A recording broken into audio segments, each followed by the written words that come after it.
Hello दोस्तों, स्वागत है आज की इस क्लास में आप लोगों का। आज इस क्लास में हम लोग कवर करने वाले हैं एरिटेरिया का बिहार तथ्य संग्रह। इसमें हमारा आज का टॉपिक 2-3 टॉपिक होगा और बहुत कम समय में हम लोग इसको कंप्लीट करेंगे। रिवीजन फॉर्मेट में हम लोग इसको कंप्लीट करने वाले हैं। तो इसमें जो हम लोग आज बिहार का आर्ट एंड कल्चर यानी कि कला और संस्कृति देखेंगे, साथ में बिहार में जो महत्वपूर्ण कुछ व्यक्तित्व हैं उसके बारे में, और कुछ विशेष विविध में जो आते हैं क्वेश्चंस, उसको आज कवर करने वाले हैं। तो यह जो बुक है वो एरिटेरिया बिहार तथ्य संग्रह के नाम से काफ़ी फेमस बुक है, जो बिहार के एग्जाम्स में काफ़ी क्वेश्चन आते हैं। और यह लेटेस्ट एडिशन है, 5वां संस्करण है, 2026 का ही एडिशन है। ठीक है, इसमें जो भी कुछ मिलेगा आपको सब कुछ अपडेटेड मिलेगा, तो इसलिए निश्चिंत रहें आप। और मुझे आशा है कि इससे आपके कोई भी बिहार के एग्जाम्स आप देने वाले हैं तो उसमें आपके लिए ये जो है यहाँ से क्वेश्चन आए और उपयोगी साबित हों। तो चलिए शुरू करते हैं हम आज के इस टॉपिक को। तो वीडियो पर अगर आप चैनल पे नए हैं तो चैनल को जरूर सब्सक्राइब कर दें, और वीडियो पसंद आए तो वीडियो में को लाइक जरूर कर दिया करें और अपना कमेंट में अपना फीडबैक जरूर दिया करें। चलिए शुरू करते हैं हम आज की इस क्लास को। तो सबसे पहले हम लोग कला एवं संस्कृति जो है बिहार का, उस पर चर्चा करेंगे। तो सबसे पहले इसमें जो लिखा हुआ है कि किसी भी क्षेत्र के सांस्कृतिक जीवन की पहचान में बौद्धिक विरासत के साथ साथ कला, पर्व त्योहार, मेले, उत्सव तथा लोगों के रहन सहन का भी महत्वपूर्ण स्थान होता है। कलात्मक दृष्टि से बिहार का इतिहास काफ़ी बहुआयामी तथा समृद्ध रहा है। बिहार के कला के इतिहास में स्थापत्य, मूर्ति, चित्र का अद्भुत सम्मिश्रण रहा है।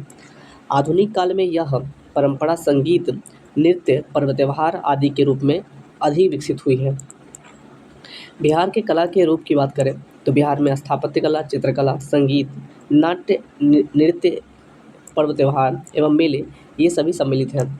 सबसे पहले हम इसमें स्थापत्य कला की बात करेंगे कि बिहार के संदर्भ में क्या क्या महत्वपूर्ण है। तो मौर्य काल जब था उसमें बिहार में कला का परंपरा के अस्थायी प्रमाण मौर्य काल से ही प्राप्त होने लगे थे। मौर्य काल के दौरान बने राजप्रसाद, स्तंभ, स्तूप एवं गुफा स्थापत्य कला के प्रमुख रूप हैं। पटना के कुम्हरार से चंद्रगुप्त मौर्य के राजप्रसाद के अवशेष मिले हैं। यहाँ से एक विशाल कक्ष का अवशेष मिला है जिसमें 80 स्तंभ थे। ये गोलाकार स्तंभ एकात्मक पत्थर के बने थे। संभवतः यह महल पत्थर के स्तंभ पर लकड़ी से निर्मित थे। याद रखना है, संभवतः यह महल जो है पत्थर के स्तंभ पर लकड़ी से निर्मित थे। ठीक है, 80 स्तंभ थे इसमें, याद रखना है। चलिए आगे बढ़ते हैं। लिखा है कि अशोक ने धर्म प्रचार के लिए एकास्म पत्थर के स्तंभों का निर्माण करवाया। इन स्तंभों का शीर्ष पर पशुओं की आकृति है जो उल्टे कमल के फूल पर स्थित है। याद रखना है किस पे स्थित है, तो उल्टे कमल के फूल पर स्थित है, जो पशुओं की आकृति बनी है। ठीक है, अशोक ने धर्म प्रचार के लिए एकास्म पत्थर के स्तंभों का निर्माण करवाया था। चलिए, बिहार में यह स्तंभ लौरिया नंदनगढ़ पश्चिमी चंपारण, रामापुरवा पश्चिमी चंपारण, लौरिया अरेराज पूर्वी चंपारण, बसाड़ वैशाली से प्राप्त हुए हैं। याद रखना है, लौरिया नंदनगढ़ और रामापुरवा ये दोनों पश्चिमी चंपारण में है, लेकिन लौरिया अरेराज की बात करें तो यह पूर्वी चंपारण में आता है। ये एकात्मक स्तंभ चुनार के धूसर बालू के पत्थर से निर्मित है। कैसे, तो चुनार के धूसर बालू से के पत्थर से निर्मित है। इन पर सुंदरता के लिए चमकीली पॉलिश का प्रयोग किया गया है। इसकी सुंदरता के लिए इसका चमकीले पॉलिश का उपयोग किया गया है। आजीवक संप्रदाय के अनुयायियों के लिए अशोक और उसके पौत्र दशरथ ने बरावर एवं नागार्जुन की पहाड़ी में गुफाओं का निर्माण करवाया था। गुफाओं के भीतरी भाग पर चमकीली पॉलिश का उपयोग प्रमुख विशेषता है इसका। मौर्य काल में मूर्ति के अवशेष पटना एवं उसके आसपास से प्राप्त हुए हैं। पटना से यक्ष की 2 मूर्तियां प्राप्त हुई हैं। ये हल्के भूरे रंग के बालू के पत्थर के से निर्मित है। आगे देखेंगे हम। लिखा है कि पटना के लोहानीपुर से पुरुष के नग्न रूप की 2 मूर्तियां प्राप्त हुई। याद रखना है कि पटना के लोहानीपुर से पुरुष के 2 नग्न रूप की मूर्तियां प्राप्त हुई हैं। संभवतः यह जैन तीर्थंकर के मूर्तियों का नमूना है। इस निर्माण में जैन शैली में कार्योत्सर्ग मुद्रा में हुआ है। चलिए आगे बढ़ते हैं। लिखा है कि पटना सिटी के दीदारगंज से एक स्त्री की मूर्ति मिली है। पटना सिटी के कहाँ से, तो दीदारगंज से एक स्त्री की मूर्ति मिली है जिसे यक्षी या स्त्री रत्न की थोड़ा सा टाइप धुंधला सा है। ये लिखा है कि यक्षी या फिर स्त्री रत्न का नाम दिया गया है, जो कि स्त्री की मूर्ति मिली है कहाँ से, पटना के दीदारगंज से। यह भूरे रंग के बालू पत्थर से बनी है। यह मूर्ति नारी के शारीरिक सौंदर्य को सूक्ष्म रूप से प्रदर्शित करती है। पाल काल के बारे में लिखा कि पाल काल के दौरान स्थापत्य एवं मूर्तिकला के रूप में अवशेष मिले हैं। औदंतपुरी, विक्रमशिला, महाविहार पाल काल के स्थापत्य के प्रमुख उदाहरण हैं। इनका निर्माण ईंटों से किया गया है। आंगन, आंगन के चारों ओर बरामदे, बरामदे के पीछे भिक्षुओं का निवास के लिए कमरे इसकी प्रमुख विशेषता है। गया में निर्मित विष्णुपद मंदिर पालकालीन मंदिर स्थापत्य का अत्यंत सुंदर उदाहरण है। याद रखना है कि विष्णुपद मंदिर जो गया में है वो किस काल का है, तो पालकालीन मंदिर का स्थापत्य का एक अत्यंत सुंदर उदाहरण है। पाल काल में मूर्तिकला में पत्थर एवं कांसे के दोनों का प्रयोग किया गया है। याद करना है, याद क्या रखना है कि पाल काल में जो मूर्तिकला का उपयोग किया गया है इसमें पत्थर और कांसे दोनों का उपयोग किया गया है। कांसे की मूर्ति के प्रमुख रचनाकार धीमन एवं बिठफाल थे। याद रखना है कि कांसे की मूर्ति के प्रमुख रचनाकार कौन थे, तो धीमन और बिठफाल। ये पाल शासक धर्मपाल एवं देवपाल के समकालीन थे। कांसे से बनी ये मूर्तियाँ सांचे में ढली थी, ठीक है। इसके अनेक नमूने नालंदा एवं कुकड़ी बिहार यानी गया से प्राप्त हुए हैं। चलिए आगे बढ़ते हैं। लिखा है कि पाल काल के पत्थर की मूर्तियाँ काले बेसाल्ट पत्थर की बनी है। याद रखना है, पाल काल में जो पत्थर की मूर्ति बनी है वो कैसे बनी है, तो काले बेसाल्ट पत्थर की बनी हुई है। ये पत्थर मुंगेर के पहाड़ियों से प्राप्त किए गए थे। इन मूर्तियों पर बौद्ध एवं हिंदू धर्म के विशेष प्रभाव है। मुंगेर के पहाड़ियों से प्राप्त हुए थे। ये कौन सा पत्थर, तो काले बेसाल्ट पत्थर जो है मुंगेर के पहाड़ियों से मिले थे, मुंगेर के पहाड़ी से मिले थे। और यह जो है बौद्ध एवं हिंदू धर्म के विशेष प्रभाव है इस पर। मध्यकालीन स्थापत्य कला की बात करें, तुर्क काल की सबसे महत्वपूर्ण इमारत बिहार शरीफ स्थित मलिक इब्राहिम या मलिक बया का मकबरा है। इसका निर्माण 1353 ईस्वी में हुआ था। इस पर तुगलक शैली का प्रभाव था। अफगान शैली का सर्वश्रेष्ठ नमूना शेर शाह का मकबरा है। इसका निर्माण सासाराम में 1545 ईस्वी के मध्य में हुआ था। झील के मध्य अष्टकोणीय आकार का मकबरा एक चबूतरे पर बना है। याद रखना है कि एक चबूतरे पर बना हुआ मकबरा है, कैसा है, तो अष्टकोणीय, झील के मध्य में बना है और अष्टकोणीय आकार का है।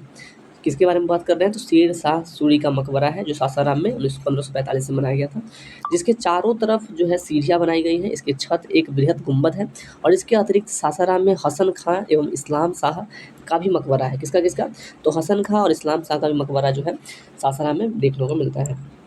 आगे देखेंगे, लिखा है कि मुगल शैली के इमारत का बिहार में सबसे सुंदर उदाहरण 1617 ईस्वी में निर्मित शाह दौलत के मनेर स्थित मकबरा है। इसे जहांगीर के शासनकाल में बिहार के प्रांतपति इब्राहिम खां काकर ने बनवाया था। इसका निर्माण लाल बलुआ पत्थर से हुआ है।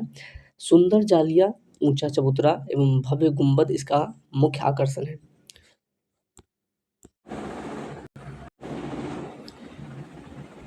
यूरोपीय स्थापत्य कला गॉथिक शैली में पटना समाहरणालय, पटना कॉलेज भवन तथा बांकीपुर चर्च एवं पटना सिटी स्थित पादरी की हवेली प्रमुख उदाहरण है, जो कि गॉथिक शैली में निर्माण किया गया है। इस पर हॉलैंड शैली का प्रभाव था। नवीन यूरोपीय शैली में पटना का राजभवन, पटना सचिवालय एवं उच्च न्यायालय का निर्माण करवाया गया है। गोलघर यूरोपीय निर्माण कला के गुंबद कला का प्रमुख नमूना है। हिंद इस्लामी शैली में पटना संग्रहालय और सुल्तान पैलेस का निर्माण कराया गया है। हिंद इस्लामी शैली में किसको, तो पटना संग्रहालय को और सुल्तान पैलेस को बनवाया गया है। आगे चित्रकला में देखेंगे हम कि पटना कलम शैली 18वीं शताब्दी में पटना में मुगल शैली, ब्रिटिश शैली एवं स्थानीय कला शैली का सम्मिश्रण से एक नवीन चित्रकला शैली का उद्भव हुआ था, जिसे पटना कलम शैली का नाम दिया गया। तो यह पटना कलम शैली किस से बना हुआ है, तो यह मुगल शैली, ब्रिटिश शैली और स्थानीय कला शैली का एक सम्मिश्रण है। तीनों से मिलकर जो है पटना शैली का निर्माण हुआ है। अब देखते हैं आगे क्या लिखा है कि इस कला शैली की प्रमुख विशेषता लघु चित्रों का निर्माण है। इनका निर्माण कागज एवं हाथी दांत पर किया गया जाता है।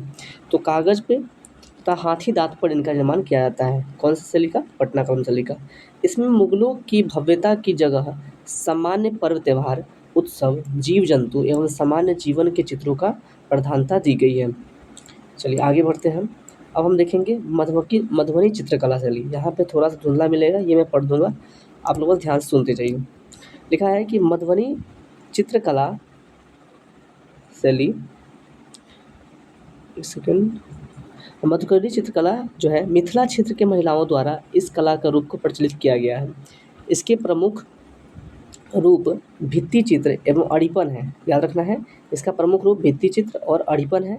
प्राकृतिक रंगों पर निर्भर इस चित्रकला में धार्मिक एवं वनस्पति चित्रों का प्रधानता है। याद रखना है कि इसमें धार्मिक और वनस्पति चित्रों का प्रधानता है। ठीक है, यह बिहार की प्रमुख प्रचलित चित्रकला है। अब पढ़ेंगे मंजूषा चित्रकला के बारे में। यह कला बिहार के भागलपुर एवं उसके आसपास के अंग प्रदेश से प्रचलित है। यह स्थानीय लोक कला है जिसमें लोक गाथा के चित्रण द्वारा प्रस्तुत किया जाता है। इसमें कहानी की क्रमिक एवं प्रख्यात्मक रूप से चित्रित किया जाता है। यह कला बिहुला विषहरी की लोक गाथा पर आधारित है। किस पे? तो यह बिहुला विषहरी के लोक गाथा पर आधारित यह चित्रकला है। कौन सा? मंजूषा चित्रकला। अब हम पढ़ेंगे धंका चित्रकला। धंका चित्रकला में लिखा है कि गौतम बुद्ध के जीवन एवं उनकी शिक्षाओं से संबंधित चित्रकला को धंका चित्रकला कहा जाता है। धंका तिब्बती भाषा का शब्द है। इसका अर्थ होता है जिसे लपेटा जा सके, इसका अर्थ होता है किसका? तो धंका का। धंका का अर्थ क्या होता है? जिसे लपेटा जा सके। ये एक तिब्बती भाषा का शब्द है। धंका चित्रकला भारतीय तिब्बती संस्कृतियों की सम्मिश्रित शैली है। अब आगे बढ़ेंगे, देखेंगे लिखा है जादू पटिया चित्रकला। यह संथाल जनजाति क्षेत्र के रीति रिवाजों, धार्मिक मान्यताओं पर आधारित है और यह जनजातियों द्वारा कपड़े या कागज़ पर जादू पटिया चित्रकारी किया जाता है। याद रखिए जादू पटिया चित्रकारी को हाल ही में जो जीआई टैग मिला है, ये कहाँ पे है? तो ये अब झारखंड में आ चुका है। ठीक है ना, तो झारखंड में जादू पटिया चित्रकला को जीआई टैग प्राप्त है। आगे बढ़ते हैं, संगीत कला में पढ़ेंगे हम। बिहार में उत्सवों, त्योहारों एवं शुभ अवसरों पर स्थानीय संगीत का प्रचलन रहा है। जैसे चैत माह में गाया जाने वाला एक लोकगीत है। फाग जो है फागुन माह में होली के अवसर पर गाया जाने वाला एक लोकगीत है। कजरी जो है यह एक सावन के समय में युवक युवतियों के द्वारा गाया जाने वाला लोकगीत है। 12 मासा इसमें वर्ष के प्रत्येक माह की विशेषताओं के गीत द्वारा वर्णन किया जाता है। जात साड़ी यह महिलाओं द्वारा चुक्की अथवा जांता का उपयोग करते समय गाया जाने वाला एक लोकगीत है। नचाड़ी क्या है? तो यह भगवान शिव की स्तुति में गाया जाता है और यह प्रख्यात कवि विद्यापति के गीतों का संकलन है इसमें। सोहर जो है शिशुओं के जन्म पर महिलाओं द्वारा गाया जाने वाला एक लोकगीत है बिहार में। आगे देखेंगे हम सुमंगली या लगनी। तो यह क्या है? तो यह विवाह के शुभ अवसर पर महिलाओं द्वारा गाया जाता है। बटोहिया जो है देशभक्त से भरा गीत है, जो कि गीत श्री रघुवर नारायण की रचना है। किसकी रचना है? तो श्री रघुवर नारायण की रचना है। यह देशभक्ति गीत है बटोहिया। फिरंगिया क्या है? फिरंगिया देशभक्त से भरा गीत है। इसका प्रचलन स्वतंत्र आंदोलन के समय बहुत अधिक हुआ था। स्वतंत्रता आंदोलन जब चल रहा था उस समय इस फिरंगिया नामक लोकगीत का प्रचलन बहुत ज़्यादा था बिहार साइड में। पूर्वी में क्या होता है? इसमें बिरहनियाँ अपनी दयनीय स्थिति का वर्णन गीत द्वारा करती है। चलिए अब हम बढ़ेंगे लोक नृत्य एवं लोक नाट्य की तरफ। इसमें जो है जोगिड़िया नृत्य है। जोगिड़ा नृत्य क्या करता है? यह होली के अवसर पर गाँव के टोली द्वारा गीत एवं नृत्य किया जाता है। जोगिड़ा नृत्य नाम है इसका। लौंडा नृत्य क्या है? तो शुभ अवसरों एवं त्योहारों पर पुरुष एवं स्त्री का रूप धारण कर इस नृत्य को परफॉर्म किया जाता है। पुरुष लोग क्या करते हैं? स्त्री का भेष ले लेते हैं और लौंडा नृत्य करते हैं। कड़िया झूमर नृत्य यह जो है मिथिला क्षेत्र में प्रचलित स्थानीय नृत्य है। क्या नाम है इसका? कड़िया झूमर नृत्य। और ये किस क्षेत्र में है? तो मिथिला क्षेत्र में है, ज़्यादा फेमस है। इसमें लड़कियां समूह में गीत गाती हैं और नृत्य करती हैं। एक है झिझिया नृत्य। यह नृत्य ग्रामीण लड़कियों एवं महिलाओं द्वारा किया जाता है। इसमें मुख्य लड़की अपने सर पर छिद्र वाला घड़ा रखती है तथा उसके अंदर दीप जलाकर नृत्य करती हैं। यह झिझिया नृत्य में होता है ऐसा। अब हम देखेंगे सामा चकवा नृत्य के बारे में। इसमें लिखा है कि कार्तिक माह में लड़कियों एवं महिलाओं द्वारा नाट्य के रूप में किया जाता है। यह भाई बहन का से संबंधित नाट्य है। कौन सा? तो सामा चकवा। डोमकच क्या होता है? डोमकच में यह जो है विवाह के अवसर पर बारात चले जाने के बाद घर की महिलाएं द्वारा परफॉर्म किया जाता है। यह हास्य एवं परिहास्य से संबंधित नाट्य होता है। जाट जाटिन नृत्य क्या है? तो इसमें नाट्य में जाट जाटिन के वैवाहिक जीवन का प्रदर्शन किया जाता है। इस नाट्य द्वारा जाट जाटिन के वैवाहिक जीवन का प्रदर्शन किया जाता है। विदेशिया क्या है? इसमें पुरुष एवं पुरुष द्वारा महिला रूप धारण कर नाट्य प्रस्तुत किया जाता है। इसमें पुरुष भी रहते हैं और पुरुष द्वारा महिला रूप लेकर इस विदेशिया में नाट्य प्रस्तुत किया जाता है। यह लौंडा नृत्य का नाट्य रूप है। जैसे विदेशिया भिखारी ठाकुर का कृति है। तो विदेशिया जो है किसकी कृति है? भिखारी ठाकुर की कृति है। याद रखना है कि विदेशिया में भी और डोमकच में लगभग दोनों में समान तरीके से जो है इस डांस को परफॉर्म किया जाता है। अब आगे बढ़ेंगे हम पर्व त्योहार की तरफ। तो बिहार में वसंत पंचमी एक होता है। वसंत पंचमी में क्या होता है? तो बिहार में माघ शुक्ल पंचमी को वसंत पंचमी मनाया जाता है। यह विद्यार्थियों के बीच एक सरस्वती पूजा के रूप में अधिक लोकप्रिय है। रामनवमी क्या है? भगवान राम के जन्म अवसर पर चैत्र मास में शुक्ल पक्ष के नवमी को रामनवमी का मनाया जाता है और इस अवसर पर रामायण का पाठ किया जाता है एवं झांकी निकाली जाती है। कब? तो रामनवमी में। होली क्या है? तो होली फाल्गुन माह के पूर्णिमा को यह त्यौहार बड़ी धूमधाम से रंग गुलाल मिलाकर एक साथ मनाया जाता है। शिवरात्रि में क्या होता है? तो भगवान शिव के एवं माता पार्वती के विवाह का अवसर है और इस अवसर पर यह शिवरात्रि मनाया जाता है। रक्षाबंधन क्या है? तो श्रावण माह की पूर्णिमा को यह त्यौहार मनाया जाता है। इसमें भाई बहन की कलाई पर राखी बांधती है और रक्षा का वचन दे लेती है। चलिए आगे देखते हैं तीज। तीज क्या है? तो यह व्रत सुहागन महिलाएं एवं अपने पति की लंबी उम्र के लिए करती हैं। इसमें महिलाएं कठोर उपवास करती है। आगे देखेंगे हम जन्माष्टमी में। तो जन्माष्टमी में भगवान श्री कृष्ण के जन्म के अवसर पर यह त्यौहार भाद्र मास के अष्टमी को मनाया जाता है। भाद्र मास में अष्टमी को मनाया जाता है, याद रखना है। आगे देखेंगे हम, लिखा है विजयदशमी के बारे में कि विजयदशमी आश्विन माह के 10वीं तिथि को बुराई पर अच्छाई की जीत के रूप में इसे मनाया जाता है। कब मनाया जाता है? तो आश्विन माह में मनाया जाता है, याद रखना है। आश्विन माह में इसको मनाया जाता है। अब हम देखेंगे इसमें क्या होता है कि इस दिन रावण का पुतला दहन किया जाता है विजयदशमी को। दीपावली में कार्तिक माह की अमावस्या को यह त्यौहार मनाया जाता है और भगवान राम और द्वारा रावण के वध को अयोध्या लौटने के उपलक्ष्य में मनाया जाता है दीपावली। गोवर्धन पूजा दीपावली का अगले दिवस पर त्यौहार में मनाया जाता है और इस दिन घर में गाय बैल आदि का पशुओं का पूजा होता है। कब होता है? तो दिवाली के अगले दिवस पर, अगले दिन। छठ पूजा जो है यह बिहार का सबसे प्रमुख त्यौहार है। कार्तिक मास की 5वीं एवं 6ठी तिथि को यह त्यौहार मनाया जाता है। इस अवसर पर व्रती उपवास में रहकर सूर्य एवं जल का पूजा करती है। किसका? तो सूर्य एवं जल का पूजा करती है व्रती उपवास में रहकर। चलिए आगे बढ़ते हैं। लिखा है कि गुरु गोविंद सिंह जयंती, यह जो है सिखों के 10वें गुरु गोविंद सिंह के जन्म दिवस पर शोभा यात्रा निकाला जाता है और इस गुरु गोविंद सिंह के जन्म स्थान पटना बिहार में है, इसलिए गुरु गोविंद सिंह की जयंती मनाई जाती है। महावीर जयंती जो है जैन धर्म के 24वें तीर्थंकर भगवान महावीर स्वामी के जन्म के अवसर पर चैत्र माह में मनाया जाता है। कब मनाया जाता है? तो चैत्र माह में, याद रखना है कि चैत्र माह में ये जो है ये महावीर जयंती मनाया जाता है। ये 24वें तीर्थंकर महावीर के जयंती पर जन्म अवसर पर मनाया जाता है। बौद्ध जयंती क्या है? तो वैशाख पूर्णिमा को भगवान बुद्ध के जन्म अवसर पर बुद्ध जयंती मनाई जाती है। आगे हम देखेंगे कुछ मेलों के बारे में। तो पहला मेला जो है बिहार में वो हरिहर क्षेत्र मेला, यह जो है एशिया का सबसे बड़ा पशु मेला माना जाता है जो सोनपुर में गंडक नदी के किनारे आयोजित होता है। स्थानीय स्तर पर यह सोनपुर मेला के नाम से प्रसिद्ध है, हरिहर क्षेत्र मेला। अब कार्तिक पूर्णिमा हम देखेंगे। यह कार्तिक पूर्णिमा के दिन सोनपुर में गंगा स्नान के रूप में लगता है। कौन सा? तो कार्तिक पूर्णिमा मेला कब लगता है? तो कार्तिक पूर्णिमा के दिन सोनपुर में गंगा स्नान के रूप में लगता है। इस दिन लोग गंगा स्नान कर हरिहर नाथ की पूजा करते हैं। इसी दिन सोनपुर मेला एक मास के लिए प्रारंभ होता है। वैशाली का मेला महावीर जन्मस्थली के में चैत्र मास में वैशाली मेला का आयोजन किया जाता है। जानकी मेला सीतामढ़ी में सीता माता की जन्मस्थली पर चैत्र मास में जानकी मेला का आयोजन किया जाता है। किस मास में? चैत्र मास में। और चैत्र मास में ही वैशाली मेला जो महावीर के जन्मस्थली पे महावीर जन्म जयंती पर मनाया जाता है।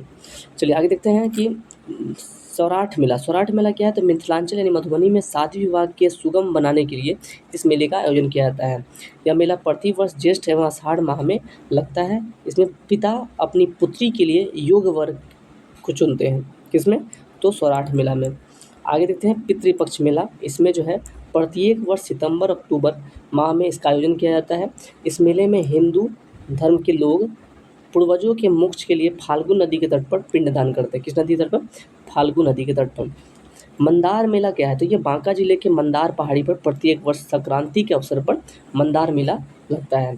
मलमास मेला क्या है? तो राजगीर में मलमास माह में लाखों भक्त गर्म पानी के झरने स्नान करने में पूजा करने आते हैं, उसी में मलमास मेला कहते हैं। अब देखेंगे हम बिहार के विभूति एवं उनके उपनाम। तो यहाँ पे सबसे पहले जो लिखा है कुंवर सिंह के बारे में। कुंवर सिंह को बाबू के नाम से पुकारा जाता है। राजेंद्र प्रसाद का उपनाम क्या है? तो देश रत्न, अजातशत्रु। जयप्रकाश नारायण को लोकनायक, श्री कृष्ण सिंह को बिहार केसरी, कर्पूरी ठाकुर को जननायक, अनुग्रह नारायण सिन्हा को बिहार विभूति कहा जाता है, वैद्यनाथ मिश्र को नागार्जुन और जगजीवन राम को बाबूजी, रामनाथ सिंह दिनकर को राष्ट्र कवि के नाम से पुकारा जाता है। आगे देखेंगे हम बिहार के प्रमुख व्यक्तित्व के बारे में। तो सबसे पहले हम प्राचीन काल से शुरुआत करेंगे। तो प्राचीन काल में सबसे पहले गौतम बुद्ध के बारे में चर्चा करेंगे। गौतम बुद्ध बौद्ध धर्म के संस्थापक गौतम बुद्ध थे। उनका जन्म 1563 ईसा पूर्व में हुआ था। ये शाक्य कुल के थे, क्षत्रिय थे और इन्हें ज्ञान की प्राप्ति बोधगया में निरंजना नदी यानी फाल्गु नदी के तट पर बोधि वृक्ष के नीचे हुआ था। इनको उनका जो 1483 ईसा पूर्व में कुशीनगर में महापरिनिर्वाण यानी कि देहांत हो गया था। उन्होंने मध्यम मार्ग का प्रतिपादन किया था। किसका? तो मध्यम मार्ग का प्रतिपादन किसने किया था? गौतम बुद्ध ने। अब महावीर स्वामी के बारे में देखेंगे। महावीर स्वामी का जन्म 540 ईसा पूर्व में वैशाली के कुंडग्राम में हुआ था। उनका संबंध ज्ञात्रिक कुल से था। वे जैन धर्म के 24वें तीर्थंकर यानी अंतिम तीर्थंकर रहे थे। उन्होंने 12 वर्ष कठोर तपस्या की। तत्पश्चात उनको जाम्बिक ग्राम में तेजुपालिका नदी के तट पर साल वृक्ष के नीचे कैवल्य यानी ज्ञान की प्राप्ति हुई थी। महात्मा बुद्ध को कहाँ पे हुआ था? तब बोधि वृक्ष के नीचे हुआ था। इनको साल वृक्ष के नीचे हुआ था महावीर स्वामी को। उनका नदी क्या था? तो बोधगया में निरंजना नदी यानी फाल्गु नदी के किनारे हुआ था ज्ञान की प्राप्ति। लेकिन इनका जो है जाम्बिक ग्राम में तेजुपालिका नदी के तट पर हुआ था साल वृक्ष के नीचे। इनका जो 468 ईसा पूर्व में पावापुरी में मोक्ष की प्राप्ति यानी कि इनका देहांत हो गया। चलिए आगे बढ़ते हैं। चंद्रगुप्त मौर्य के बारे में देखेंगे। चंद्रगुप्त मौर्य जो है चाणक्य की सहायता से नंद वंश के समाप्त कर 321 ईसा पूर्व में चंद्रगुप्त मौर्य ने मौर्य वंश की स्थापना की। उन्होंने प्रथम बार भारत के विशाल साम्राज्य को संगठित कर इसको एक बड़ा रूप प्रदान किया। चाणक्य जो है कौटिल्य, इनको जो है चंद्रगुप्त मौर्य के राजनीतिक गुरु एवं प्रधानमंत्री चाणक्य के नाम से जाना जाता है। उन्होंने राजनीतिक एवं प्रशासनिक विषयों पर आधारित अर्थशास्त्र की रचना की थी। अशोक जो है मौर्य वंश का सबसे महान शासक। अशोक चंद्रगुप्त मौर्य का पौत्र एवं बिंदुसार का पुत्र था। अशोक अपने शांति, सद्भाव, जन कल्याणकारी शासन के लिए प्रसिद्ध था। अशोक ने बौद्ध धर्म को स्वीकार किया तथा उसके प्रसार के लिए स्तंभ या शिलालेखों का प्रयोग किया। आर्यभट्ट के बारे में देखेंगे। आर्यभट्ट गुप्त काल के प्रसिद्ध गणितज्ञ एवं खगोल शास्त्री थे। उन्होंने बीज गणित की प्रारंभिक आधारशिला रखी। उन्होंने आर्यभट्टियम एवं आर्य सिद्धांत की रचना की। उन्होंने दशमलव एवं शून्य का आविष्कार भी किया था। याज्ञवल्क्य के बारे में देखेंगे। याज्ञवल्क्य विदेह मिथिला के राजा जनक के समकालीन थे। उन्होंने शतपथ ब्राह्मण, याज्ञवल्क्य स्मृति आदि की रचना की थी। पाणिनि के बारे में क्या है? तो पाटलिपुत्र निवासी पाणिनि ने प्रसिद्ध संस्कृत व्याकरण अष्टाध्यायी की रचना की थी। जीवक बिंबिसार के समकालीन थे। वे एक प्रसिद्ध आयुर्वेदाचार्य।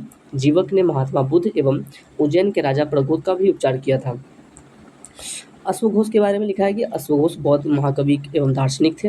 वे कनिष्क के समकालीन थे। उनकी प्रसिद्ध रचना बुद्धचरितम है। बाणभट्ट के बारे में लिखा है कि बाणभट्ट हर्षवर्धन के समकालीन थे।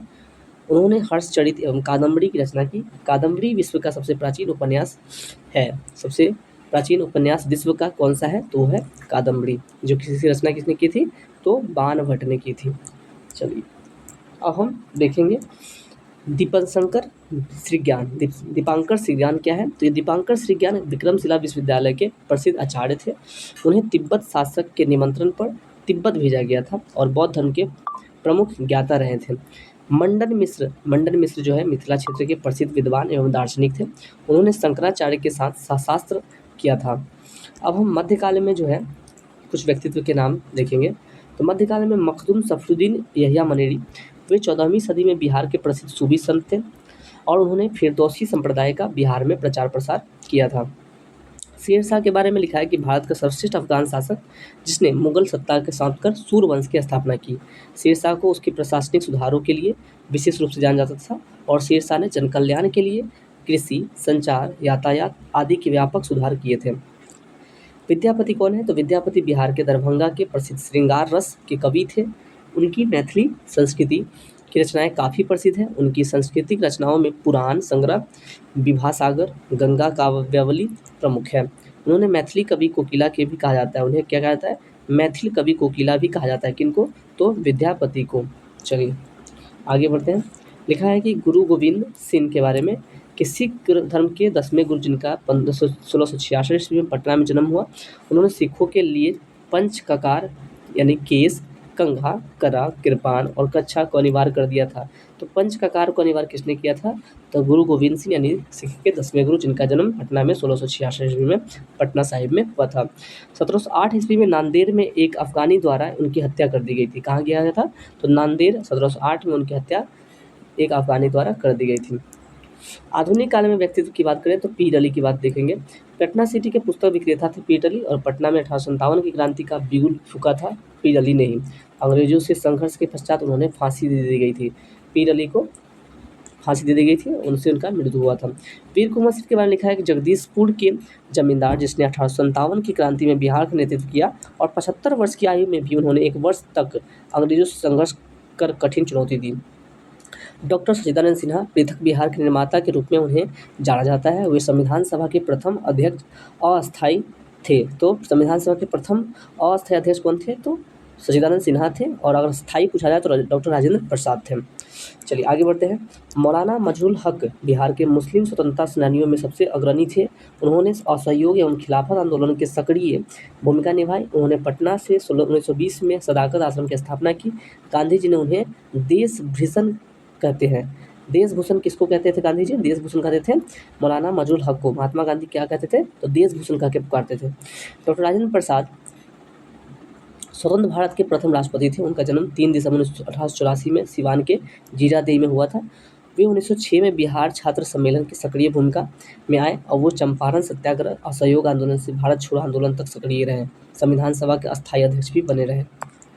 चलिए अब हम देखेंगे हसन इमाम के बारे में। हसन इमाम में लिखा है कि पटना के निवासी हसन इमाम पेशे से बैरिस्टर थे। उन्होंने स्वतंत्रता आंदोलन के खिलाफ आंदोलन, सबलिया अवज्ञा आंदोलन में सक्रिय रूप से भाग लिया। बिहार में उन्होंने साइमन कमीशन के विरोध का नेतृत्व भी किया था। कौन? तो हसन इमाम। भिखारी ठाकुर का जन्म 1887 ईस्वी में सारण के कुतुबपुर में हुआ था। वे भोजपुरी के लोक गायक, लोक कलाकार थे। वे भोजपुरी का शेक्सपियर कहा जाता है उनको। किसको? तो भिखारी ठाकुर को। और विदेशिया उनकी सबसे प्रसिद्ध कृति रही है। किसकी? तो भिखारी ठाकुर की। सर सुल्तान अहमद वे पटना विश्वविद्यालय के प्रथम भारतीय कुलपति थे। कौन? तो सर सुल्तान अहमद पटना विश्वविद्यालय के प्रथम भारतीय कुलपति रहे हैं। 1937 ईस्वी में वायसराय की कार्यकारिणी परिषद के सदस्य बने और 1941 ईस्वी में भारत सरकार में विधि सदस्य के रूप में नियुक्त हुए थे। आगे देखेंगे सत्येंद्र प्रसाद सिन्हा के बारे में कि बिहार के प्रथम भारतीय गवर्नर बने। बिहार के प्रथम भारतीय गवर्नर बने कौन? तो सत्येंद्र प्रसाद सिन्हा। असहयोग आंदोलन के दौरान 1921 में बिहार उड़ीसा के गवर्नर पद से इस्तीफा भी दे दिया था इन्होंने। राजकुमार शुक्ल चंपारण के प्रसिद्ध किसान नेता थे जिन्होंने किसानों की दुर्दशा के प्रति कांग्रेस एवं गांधी जी का ध्यान खींचा था। मोहम्मद यूनुस 1937 में चुनाव में पश्चात बिहार के प्रथम प्रधानमंत्री मुख्यमंत्री का पद ग्रहण किया। डॉक्टर श्री कृष्ण सिंह के बारे में, ये का जन्म 1887 ईस्वी में नवादा के खनवा में हुआ था। कहाँ पे हुआ था? 1887 में नवादा के खनवा में श्री कृष्ण का जन्म हुआ था। और लेकिन इनका पैतृक गांव जो है शेखपुरा 12 बीघा में था। बिहार के सक्रिय स्वतंत्रता सेनानी रहे थे और स्वतंत्र बिहार के पहले मुख्यमंत्री भी बने। श्री कृष्ण सिंह को बिहार केसरी के नाम से भी जाना जाता है। अब देखेंगे रामधारी सिंह दिनकर। ये जो है हिंदी के प्रख्यात लेखक एवं कवि एवं निबंधकार थे जिनका जन्म 1908 ईस्वी में बेगूसराय के सिमरिया में हुआ था। स्वतंत्रता पूर्व में विद्रोही कवि के रूप में जाने जाते थे। स्वतंत्रता पश्चात उन्हें राष्ट्र कवि के रूप में जाना जाने लगा। उनकी प्रमुख रचनाएं कुरुक्षेत्र, उर्वशी, हुंकार, रेणुका, रसवंती। याद रखना है कौन कौन सा? कुरुक्षेत्र, उर्वशी, हुंकार, रेणुका और रसवंती इनकी प्रमुख रचनाएं रामधारी सिंह दिनकर की। फणीश्वर नाथ रेणु का जन्म 1921 ईस्वी में अररिया जिले में हुआ था जो कि फारबिसगंज के औराही में हुआ। हिंदी उपन्यासों में से उन्हें आंचलिक लेखक के रूप में जाना जाता है। आंचलिक लेखक के रूप में जाना जाता है तो फणीश्वर नाथ रेणु को। उनकी प्रमुख रचना है मैला आंचल। अनुग्रह नारायण सिन्हा का जन्म 1887 ईस्वी में औरंगाबाद में हुआ था जो कि पीओवा के में हुआ था। पीओवा में हुआ था औरंगा के पीओवा में। उन्होंने 1917 ईस्वी के चंपारण सत्याग्रह गांधी जी का साथ दिया था और स्वतंत्रता पश्चात उन्होंने बिहार सरकार में मंत्री पद का संभाला। उन्हें जो है बिहार विभूति की संज्ञा दी गई है। किनको? अनुग्रह नारायण को बिहार विभूति भी कहा जाता था। चलिए जयप्रकाश नारायण, इनका जन्म 1902 ईस्वी में बिहार के सारण के सिताब दियारा गाँव में हुआ था और लोकनायक के नाम से प्रसिद्ध थे ये। इनके राजनीतिक जीवन समन्वय अवज्ञा आंदोलन से प्रारंभ हुआ। उन्होंने 1942 की क्रांति में विशेष भूमिका निभाई। उन्होंने आज़ाद दस्ता गठन किया। स्वतंत्र पश्चात 1975 ईस्वी में उन्होंने संपूर्ण क्रांति का नेतृत्व किया। 1965 में उन्हें मैग्सेसे पुरस्कार भी दिया गया था। अब देखेंगे स्वामी सदानंद सरस्वती के बारे में। स्वामी सदानंद सरस्वती को भारत का किसान आंदोलन का जनक कहा जाता है। उन्होंने सन्यासी जीवन व्यतीत करते हुए किसानों के अधिकारों के लिए संगठन का नेतृत्व किया और 1929 ईस्वी में उन्होंने बिहार प्रांतीय किसान सभा का गठन किया।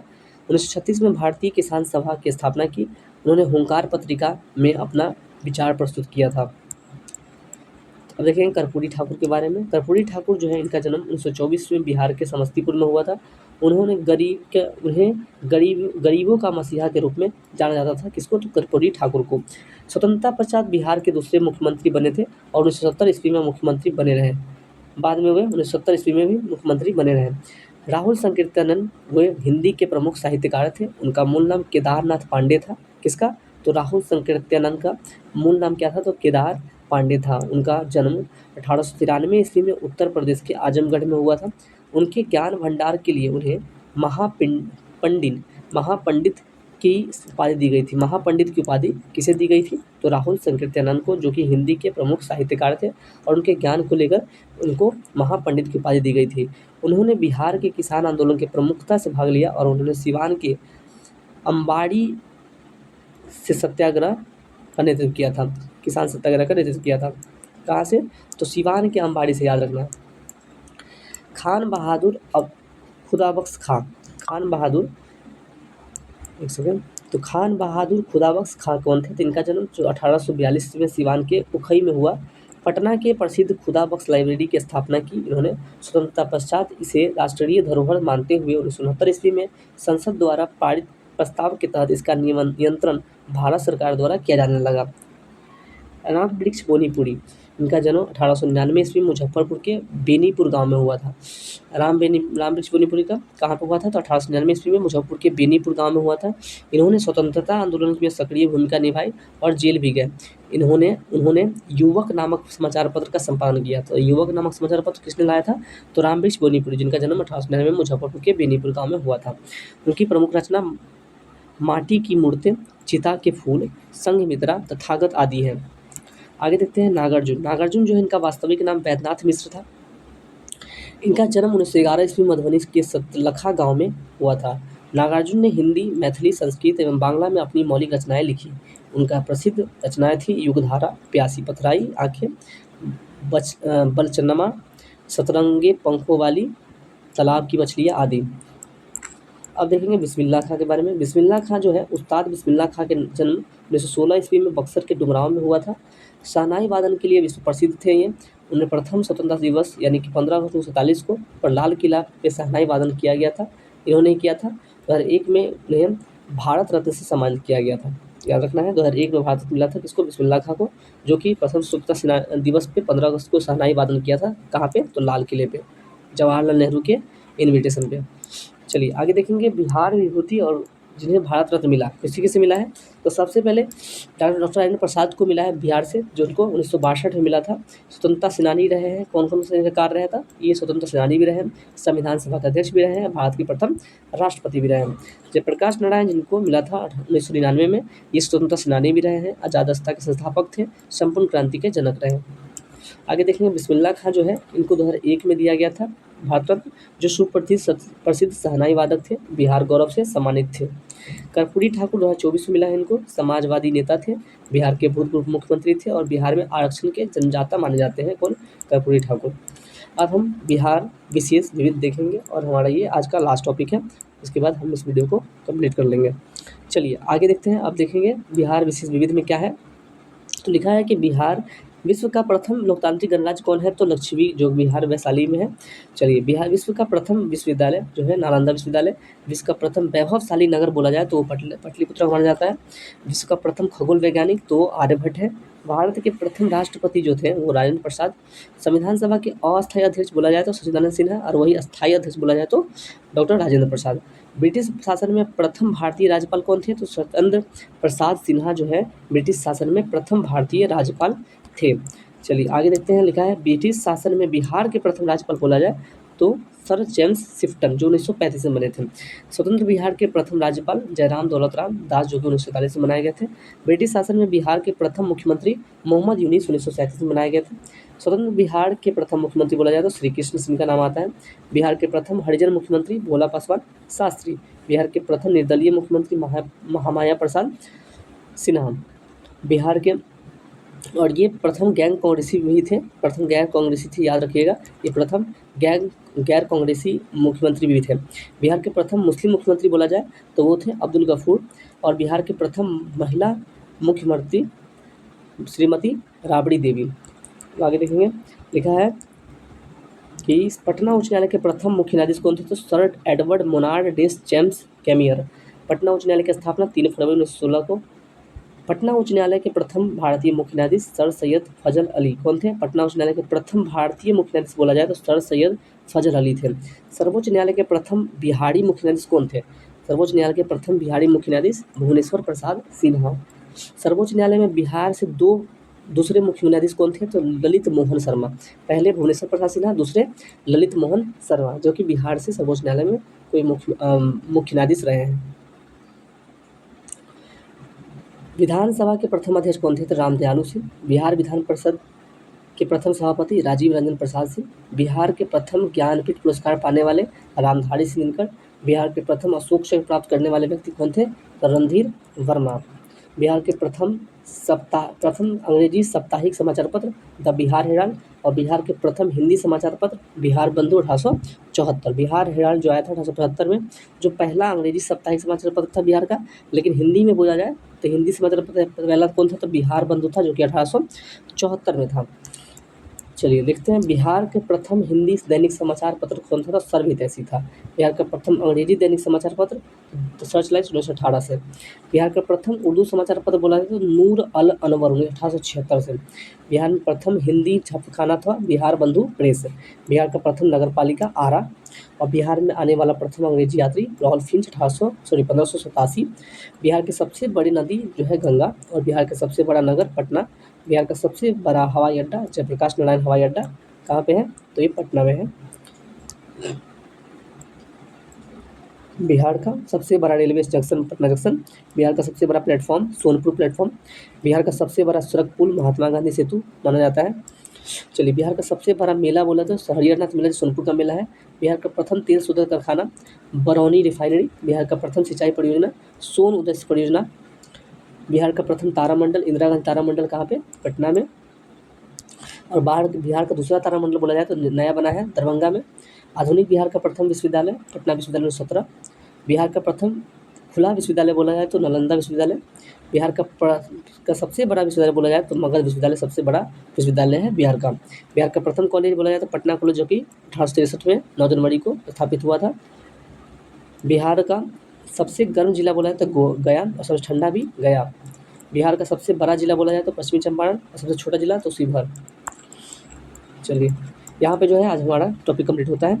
अब हम आपके साथ अगले वीडियो में मिलेंगे किसी नेक्स्ट टॉपिक के साथ, ठीक है? तो वीडियो पसंद आए तो वीडियो ज़रूर लाइक कर दें और कमेंट करके अपना फीडबैक कमेंट बॉक्स में ज़रूर बताया करें कि वीडियो कैसी लगती है आपको, और आगे क्या-क्या आप चाहते हैं कि नेक्स्ट टॉपिक पे हम वीडियो बनाएँ, जिससे कि आपका रिवीजन अच्छे से हो पाए एग्जाम टाइम में।